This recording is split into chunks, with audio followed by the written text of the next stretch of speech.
Hey there, YouTube. I'm Yukitsu. This is the Yukitsu Times. Welcome to my channel. Welcome to a little bit of Tuesday talk show. It's going to be late because I've had to re-record this. Honestly, it's a bit difficult to do this one because I haven't been playing as much Persona because Total War Warhammer 2 came out, and also because I'm hard stuck in Persona 5. So, there's this final level that I think is the final level where you're in Mementos and you're doing what you're doing. And unlike every other part of the game, where you're able to sort of control the fights by guaranteeing that you get the ambush on a lot of different things, in this one the game sort of spawns enemies directly behind you during certain cutscenes, and they already have line of sight to you, so it causes that sort of alarm, and if your reactions aren't good, and mine aren't, you will get ambushed by them.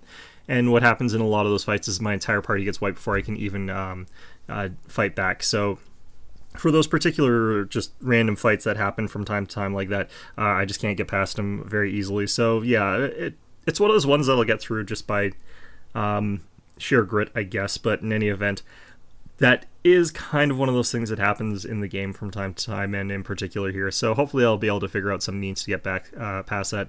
Probably I just have to run around with the guy that's got auto Rakukaja equipped so that he buffs himself with defense up from the start before the fight starts.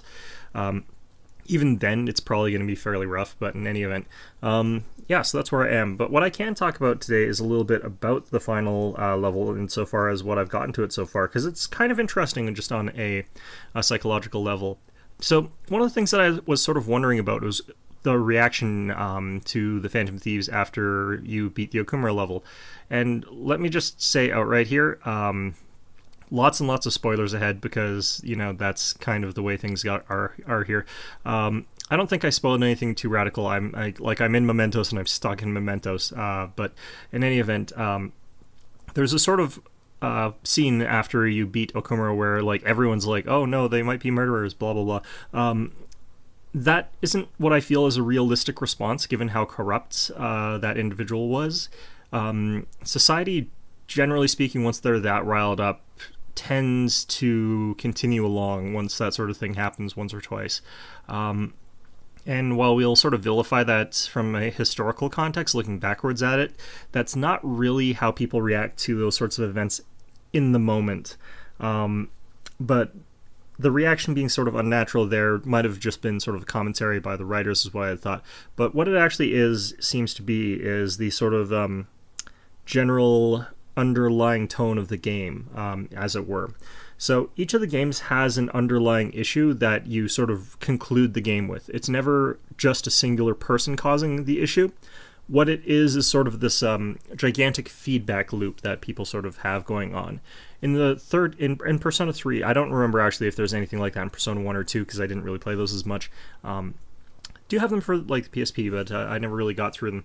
In any event, though, like in Persona 3, you're fighting Nyx and sort of embodiment of self-destruction and that sort of self-destructive impulse that people have that I discussed in one of the earlier videos.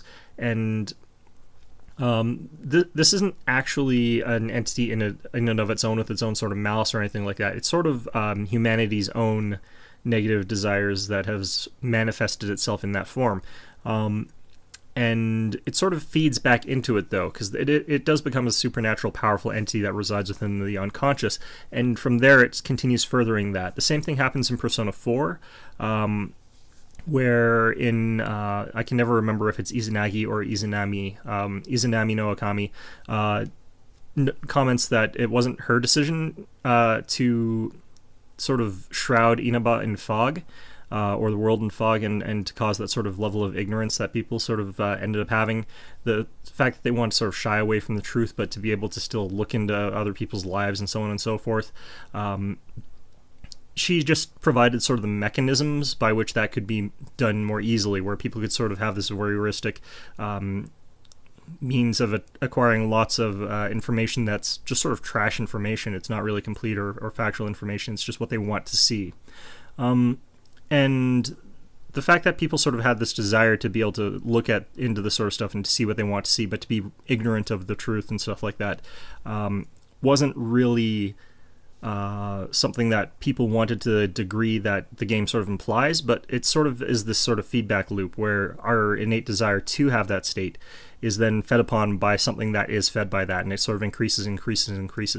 In that game, like, you've got that politician who I can't remember the name of off the top of my head right now, who's kind of one of the antagonistic forces of the game in a broad sense, but he sort of falls into that category of wanting to see the world the way he wants to see it, but being ignorant of the truth there and not being able to see the truth.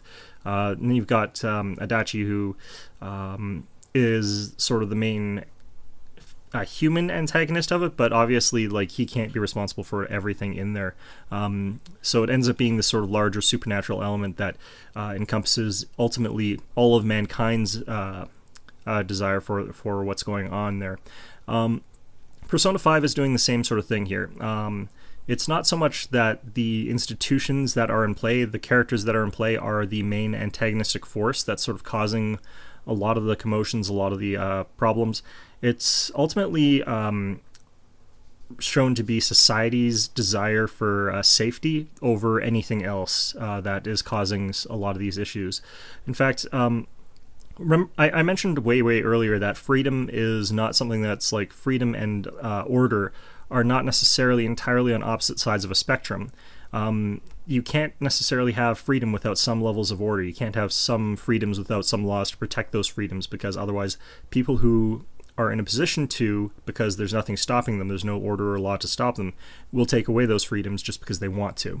And similarly, you know, order in and of itself isn't usually an institution that exists without some level of freedom. Although you can have absolute order without any freedoms. The inverse really isn't that true.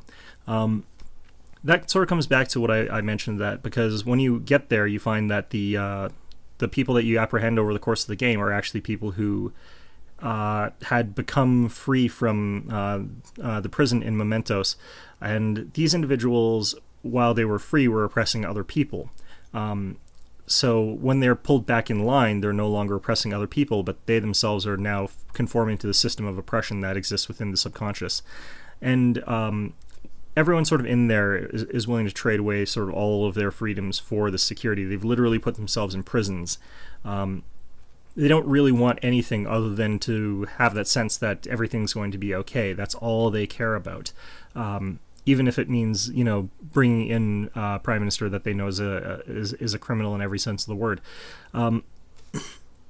So it's a strange and interesting place down there. They've said that I think that those are meant to be the shadows of the people that are kept in the prisons in Mementos, but I'm not 100% sure about that. They don't have the golden eyes that is emblematic of shadows. Down there, they look far more like normal people, but that might just be some element to them being incarcerated or something like that. So yeah, it is ultimately going to probably be the same as 4 and 5, 3 and 4 rather, where there's going to be some sort of embodiment of this desire for imprisonment that is going to say that it was ultimately mankind's desire to be imprisoned that has led them to do that. Now, I have to talk again about the original soundtrack for this because I was listening to it again. There's a song in there that I've heard in the soundtrack but have not heard yet in the game, and I'm assuming that this is going to spoiler the ending for me because they do this a lot. There's a song in there called Jaldabaoth. Fortunately, I don't really know anything about that entity. It's like some sort of weird false god in Christianity, in some heretical branch of Christianity, but that's all I know about it, so that's not really going to actually tell me anything. But if I did happen to know more about that sort of thing, then, you know, that would probably spoiler something important for me. As it is, it's just like a random string of letters, and it's like, okay, well, if that's the final antagonist, that still tells me absolutely nothing. So, you know, I think that is probably going to be okay. But yeah, the soundtrack for Persona games continuing to just ruin the ending for forever. Yeah, I don't know. So far, I've been finding this particular stage a little bit just interesting because it's a fair turnaround from what you're doing the entire time, potentially. Like, you acted essentially actually as jailers, in so much as you were trying to rebel against those individuals in the earlier parts of the game. You were ultimately taking people who were criminals, because each of these individuals was outside the bounds of the law. You yourself are acting outside of it, but you're still ultimately acting as an enforcer of the law. So I think that that's a strange sort of dichotomy between your actions and what you're doing. One of the things about Persona is that has, generally speaking, been part of the Shin Megami Tensei series in that it is not necessarily good and evil. It's not a battle between good and evil. It's a battle between law and chaos. And law is what Philemon has represented in the original games, and Nyarlathotep, if I recall correctly, responsible for chaos in the first two games.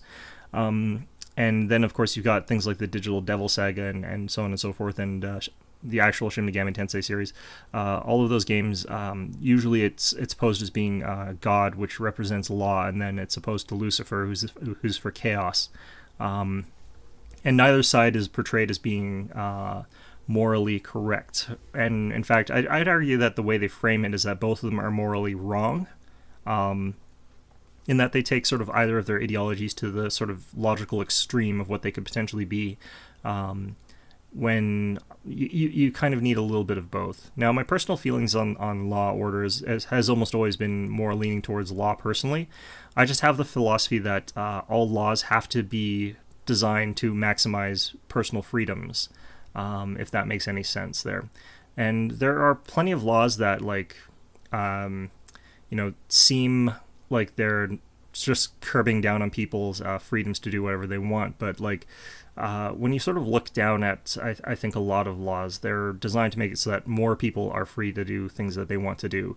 For example, I shouldn't have to risk lung cancer going past eating in a restaurant or whatever. So I live in a country where you're not allowed to smoke in a restaurant. So, that gives me more freedom to eat in that restaurant, even though it means that you aren't allowed to smoke in that restaurant. So, you're still allowed to eat in that restaurant. You're still allowed to smoke. You just can't smoke in that restaurant. So, there's sort of a compromise being reached where you're allowed to do both things, but you're not allowed to stop me from doing that thing that I want to do as well. So, I think that there's kind of, there has to be that sort of balance between these sort of things. And of course, there's going to be plenty of ridiculous laws out there that don't maximize freedoms or don't protect people either. But, those are just harmful. They exist. There are things that should be opposed, but they'll happen, and usually they're not too harmful either, so it's not too big an issue. I think there are plenty of people out there, though, that believe that everything should be completely unregulated, and we should just take it on faith that people will act in good faith. And they don't. There's been plenty of examples of states without particular laws and the effects and consequences that has had. I mean, if people want to think that we don't need labor laws and stuff like that, we just need to look at what people actually did when there were no labor laws, because people didn't realize that we needed them. It's just like, yeah, we'll just use child labor in extremely dangerous jobs with high casualty rates. Yeah, that's the sort of thing that happens when you under-regulate an industry there. So not only that, but it like flooded the job market with untrained labor that were all getting killed off in these low-paying jobs, so it made labor cheaper so they could hire people for less money as well. So yeah, if you want to get paid less and so on and so forth, then just flood the market with child labor. That's a great way to do it. And of course, it'll also kill a whole bunch of them off, so whatever. I'm a bit pro-regulation in that sort of sense there. But I think that in this particular case, it obviously does go too far with all the people putting themselves in literal jail, because now they're just willing to sort of suffer through really crappy situations and stuff like that, and willing to sort of be in this very oppressed state just so long as they've got the sort of illusion of security that they want to have there. And I'm not even particularly sure what the sort of threat is. Generally speaking, people will adhere to this sort of feeling when there's a serious outside threat. The game hasn't really revealed one in particular. They talk about the country being sort of in turmoil and having all these different issues and all these problems and so on and so forth. But they never really go into too much detail what is causing like all this sort of agitation in the populace.